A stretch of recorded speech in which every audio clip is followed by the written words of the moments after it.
Hello. Don't mind me. I'm just preparing for the next Spartan race coming up in a few days. You know, it's been 2 years since I've been in a race. Yeah, well, I'm trying to stay in shape for it. Oh, yeah. A couple more. And... woo! 300 burpees. Whoa. Oh, yeah. Think these guns are strong enough to get up that rope? Ow. Speaking of races, let's talk about today's feature presentation, Race for Your Life, Charlie Brown. Released in 1977, this movie stars Charlie Brown and the rest of the Peanuts gang in a long, grueling water race out in the wilderness. A race so intense that it makes the Spartan beast look like a walk in the park. I rented this movie from the video store a lot as a kid, and it used to be one of my favorite Peanuts movies. It's a lot better than that other special that came out that very same year. But how does it hold up to the other Peanuts movies, including the most recent theatrical release? Let's find out. This is Race for Your Life, Charlie Brown. Cue the theme music. Hello? It's a virtual race now? Ah!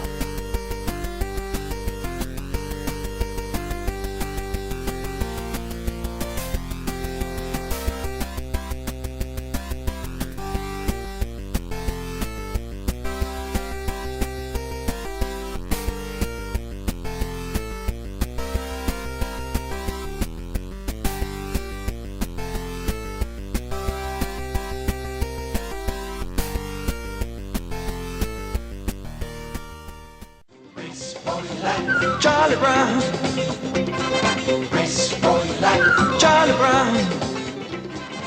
Our adventure begins with a bus filled with the entire Peanuts gang heading up to a camp in the mountains set to a funky rock tune. It is gone, Charlie Brown, so race for your life. Take a chance, cause there's no second dance. Wonder if Chuck got any royalties for that billboard. Probably just got paid in rocks. Also joining Charlie Brown are the usual gang. Linus and Lucy, Peppermint Patty and Marcy, Sally, Schroeder and Franklin, and pulling up the rear on his motorcycle are Snoopy and Woodstock. I do wonder what the process was for Snoopy getting his biker's license. Does the DMV actually have a dogs are allowed policy? As they're making their way through a desert, the bus gets a flat tire. But not before a girl gives Sally the finger or sticks her tongue out at her. It's time for the diva to get her revenge! On the other hand, I didn't know she was gonna bring her gang with her. You should have had your sweet Babu come back you up, Sally. At least he's got a weapon. Back! Ah! Back! Meanwhile, our hero Charlie Brown appears to have adopted the John Cena gimmick of "you can't see me" after the bus shuts the door in his face and takes off. Thankfully, he has his trusty dog Snoopy with his silver-black Phantom bike to give his owner a ride to the camp like a bat out of hell. In more ways than one. Why can't I have a normal dog like everybody else? Normal? With the Snoops? No way! But also at the camp, joined by their vicious cat Brutus, are our antagonists of the movie, a trio of nasty kids. None of which are named, but I like to call them Brady, Gronk, and Edelman. You'll find out why soon enough. What are you here for, Brown? Have you come to camp to try to be a man? Hey, you're so smart, you bullies. Wait till my brother's dog gets here. Boy, he'll show you. Here he comes. He'll take care of your dog. Sally? That's a cat. On a leash, no less. After Linus scares them off because he's a complete badass, we see the gang registering for the camp, and Charlie Brown gets a little deep with his explanation of why he's attending. I decided to come to camp because I don't think I've ever been much of a person.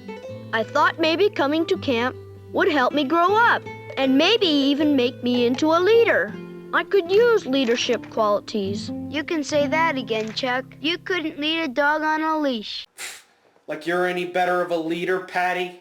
Speaking of, as the kids are all roughing it, the girls are all in a fix to see who will become the leader of their bunk. They make their decision using ballots, only to have a complete draw, and to anyone who ever complained about election fraud... A tie vote. I guess I'll have to cast the deciding vote. Huh? The deciding vote is for Peppermint Patty. Peppermint Patty is the leader. I am the leader. I wonder if this was how the 2016 election was decided. Uh-oh. Political humor in a review of a 1970s children's movie that also happens to have political humor? Sounds pretty based, bro. Based on what? So as the kids get ready for bed, Peppermint Patty ends up with a water bed. And if you've seen the Charlie Brown and Snoopy show, you know exactly where this is going. Snoopy, being the biggest pimp in the world, comes in to kiss all the girls goodnight, including Lucy, strangely, and... Oh, good grief! Ugh! Best part is, I don't even think that's a water bed. That's just where they hide the bodies.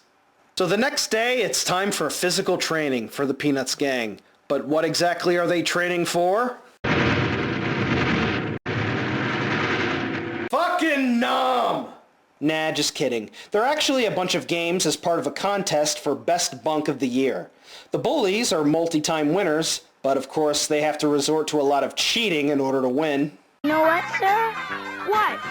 I wasn't born to be a potato.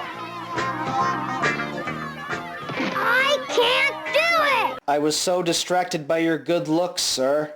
I couldn't concentrate. But the main event of the competition is the Raft River Race, and while the Peanuts gang work hard to get their raft put together, the bullies already have their vessel prepared. Direction finders, radar, sonar, the works! They've even got GPS. I didn't even know they were invented yet.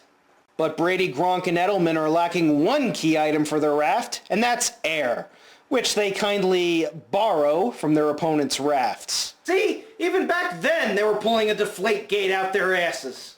But it isn't long before our teams finally get their raft set up, and it's time for the big race. We've got Patty, Marcy, the Diva, and the Mega Bitch in their giant lesbian junior mint, Charlie Brown, Linus, Schroeder, and Franklin with their 4 inner tube powered flatbed, and Snoopy and Woodstock with the inner tube with the biggest fuck-off sail I've ever seen. As for the bullies... See you suckers later! Oh yeah, they've got it all. They got the equipment, the power, the skills, except how to drive the damn thing. So with the bullies out of the picture and a fork in the road, Peppermint Patty puts her leadership skills to the test with a vote to decide which way to go. One vote we go right. One vote we go left. One vote we go right. I know my vote. I vote we go left. Good grief, that's a tie vote. Or you could just carry the raft through the reef. That works too. But apparently Marcy has fallen in love with this voting gimmick because immediately afterward we get a vote to decide if they get off the reef. Why? At least this time they get a unanimous vote. Peppermint Patty is not Thanos. She does not care about balance. She cares about winning and diplomacy. Which brings me to my next point about Peppermint Patty. She kind of sucks as a leader. Like even going back to It's Your First Kiss, Charlie Brown, which only came out a few months after this movie, she was the captain of the team, refused to answer Franklin's questions, blamed Charlie Brown for the loss when it was obviously Lucy. Bitch, you're the captain. If you knew something was wrong, you make adjustments. And by adjustments, I mean get Lucy the hell out of that game instead of putting the blame on old Chuck. You're Ben Roethlisberger before Roethlisberger was even a sesame seed. Why do you need a vote to decide if you want to get back into the race or not? What were you planning on doing? Sitting on your tuchus on the reef the whole time? I'm glad I'm part of such a democratic system, sir. This all restores my faith in good government. I'm the government, I'm the government, I'm the reason nothing works. But as night falls and the gang set up camp, Brady, Gronk, and Edelman manage to free themselves from the dock and quietly sneak past them.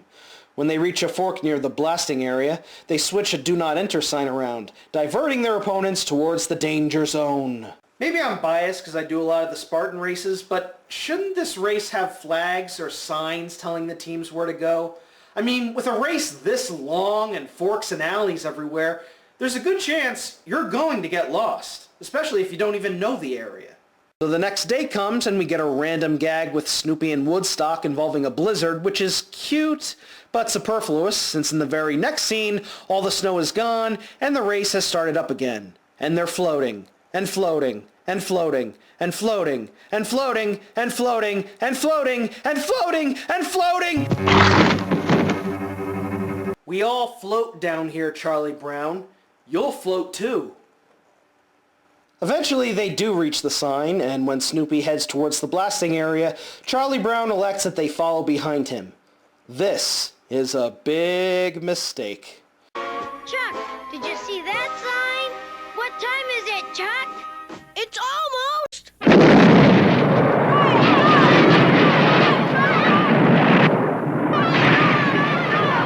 And now they're all dead. Gee, how many lawsuits are there going to be? One for every kid. We're up to 8 so far. 9, 5, 8, 6, 7, 5, 3, 0, 9. Fortunately, Snoopy is able to commandeer one of the bulldozers and clear the waterway so the gang are right back in the race. Well ahead of the bullies, in fact. But little do they know, the biggest obstacle is just ahead.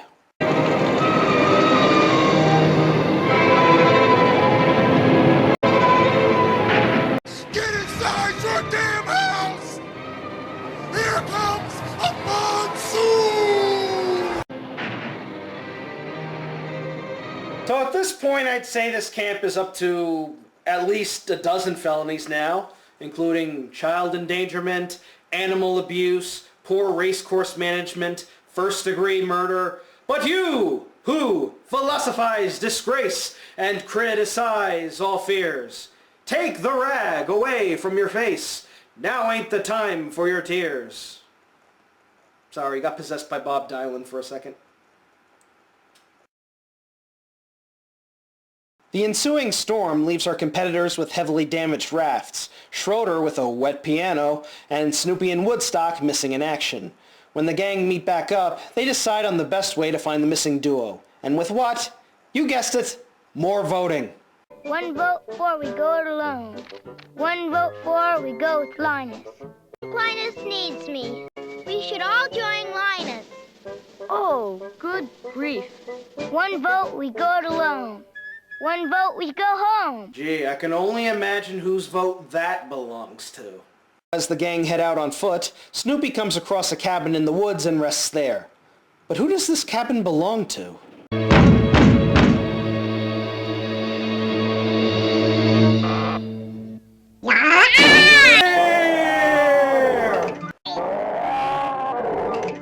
Eventually, Snoopy and Woodstock get reunited, and after taking a ride via tire down a railroad trestle, the duo decide to retire back at the cabin, where they're reunited with Charlie Brown and the gang.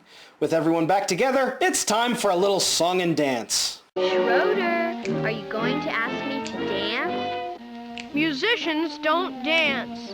Angus Young would like to have a word with you, Schroeder. It's at this point in the movie where Charlie Brown starts to gain a bit of confidence in himself, which he normally doesn't do. It's strange how things work out. Here we were all lost and we were all separated. And now, here we are, all together again, in a safe cabin by a warm fire. You just never know how things are gonna work out. What's he talking about? I honestly don't know. I never really ever listened to anything he says. Shut up, Lucy. So after a night of dancing, the girls get to sleep inside the cabin while the boys are exiled to the outside. Really? The cabin seems big enough for all of you geeks, but whatever. By morning, another blizzard has come, and the boys are snowed under.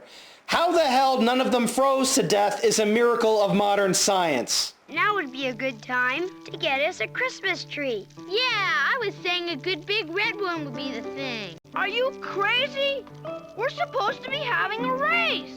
Have you forgotten that? There you go, Chuck. Step up to the plate and don't get bossed around by everybody around you. You want to win this race, so go for it. But before they can get back into the race, Brady, Gronk, and Edelman show up to do some bossing of their own. And that's when the bullies get evil.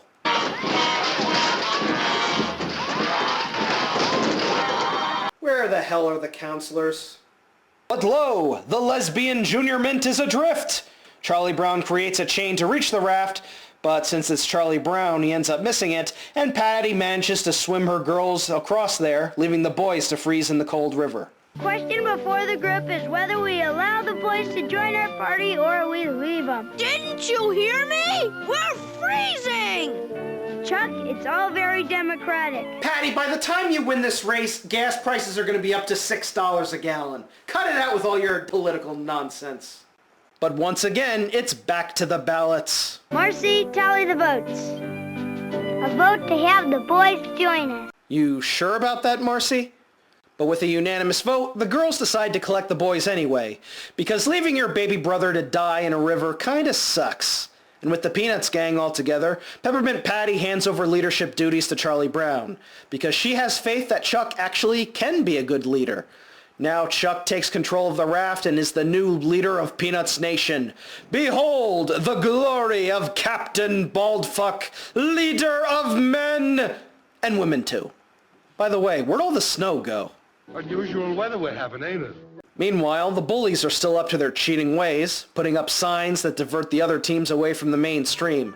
Snoopy goes into a tunnel and obviously didn't read the low clearance sign because bye-bye, sail!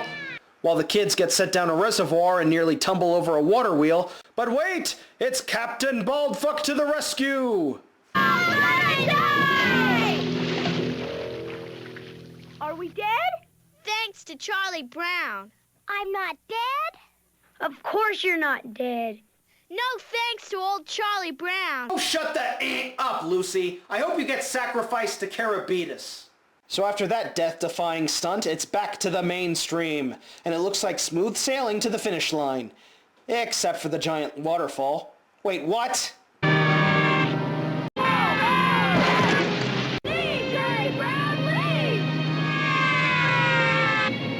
Lawsuits! So many lawsuits.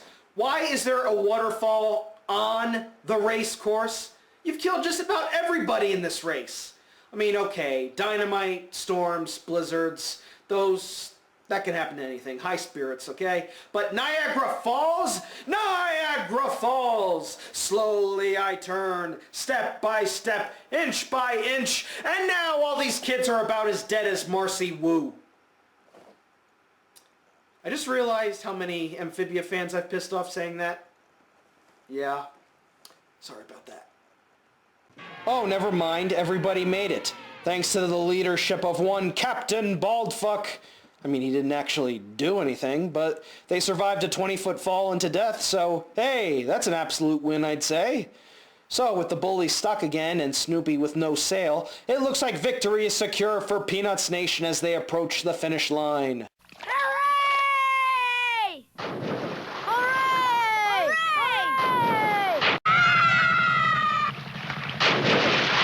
We're number one! We're number one! Well, at least we don't have to blame Charlie Brown for this embarrassing loss. That's the victory! Vote Peppermint Patty for president. Hashtag PP 2024. Bitch. But just when it looks like the bullies are going to win and get their 7th ring, their dilapidated boat sinks as well. Can Snoopy win it for Peanuts Nation?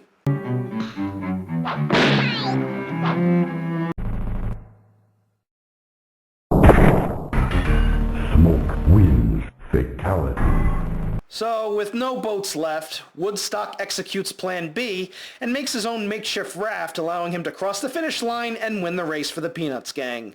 I question the legitimacy of it, but then again, what rules were actually followed in this crazy race? And so the movie ends with Woodstock getting the trophy, Snoopy finally puts Brutus in his place, and Charlie Brown reflects on his adventures, how he proved to himself that he can become a leader, and took on every nasty thing nature threw at him, and lived, bitch! The only thing he hasn't conquered, the bus. Hey! Don't forget me! That was Race for Your Life, Charlie Brown. How does it hold up? Well, it's not a perfect movie. There's a lot of dead zones where it's just the boats floating down the stream with pretty music playing in the background, and it does get a bit boring at points. But it does have some funny gags, and much of the music, especially the Bullies theme, is a real banger. Some of the scenarios the kids go through are baffling, Blizzards, storms, waterfalls. It's some of the most intense and, dare I say, hardcore water sports that the gang have ever had to endure. But despite a few shortcomings, it's still a fun watch. It's not the best Peanuts movie ever, but I still consider it a guilty pleasure. Now if you excuse me, I have to prepare for the next Spartan race in 2022. Good grief. Peace out. Fresh as morning dew. No matter who's the leader, when the sun sets down, it is gone, Charlie Brown. So race for your life. Take a chance, cause there's no second dance. Till it's a new day. I'll tell you a secret. You're about to face a test, and you have to do your best. Don't forget. Just remember. Don't forget. Your life is free.